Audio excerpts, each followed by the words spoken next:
Welcome everyone, I'm Mindy Laven, and this is Tantalizing Trays. Today we're talking about trays, how you can use them to collect the clutter, create a vignette, or set the scene or mood for any event that you might be having at your house. So let's get started.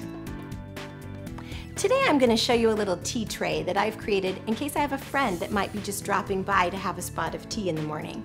I like to have it all set up before she comes so that she feels special and like I've thought about it. On this little tray, I have a few things that I think you'll like. I have my signature cake stand, I have a beautiful little teapot and some small teacups, some vintage silver teaspoons, a napkin in case we have a little spill or something, and my favorite tea from Stephen Smith Teas in Portland, Oregon.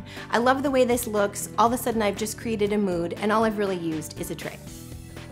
Now I'm going to show you a little tray I created that I think is both fun and festive.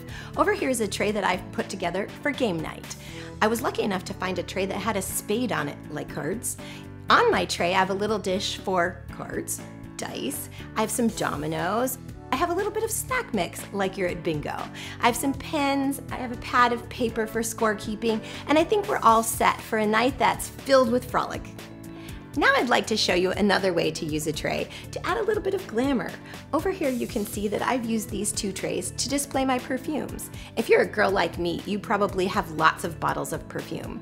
And this is a way to corral them all in one place and make them look beautiful.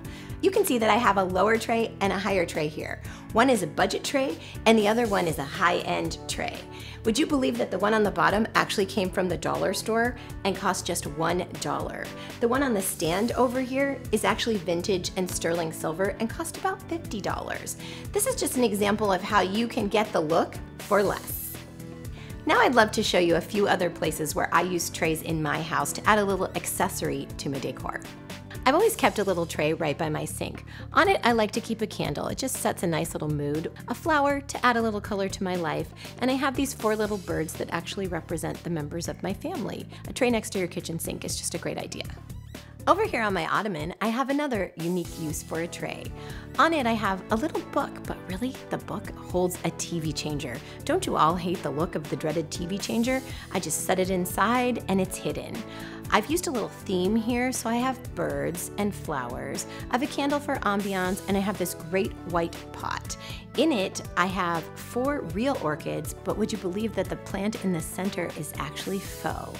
I stuffed them in there, add a little moss, and I've created something beautiful on the table that looks like it's alive and vibrant with color. Over here in my living room, I have another tray where I've used a little bit of a theme. I've used a little bit of tantalizing turquoise for my ocean theme. I have a shell box that also holds my ugly TV changer. I have a candle for ambiance. I have a few fabric coasters that add a little dimension and also provide a place to set a drink. And I have a little cross that I think is really beautiful that just adds a little bit of mood to my tray.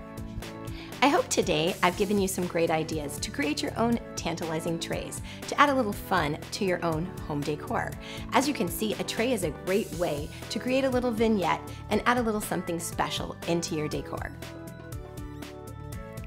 I'm Mindy Laven. For your daily dose of decorating, check me out at mindylaveninteriors.com.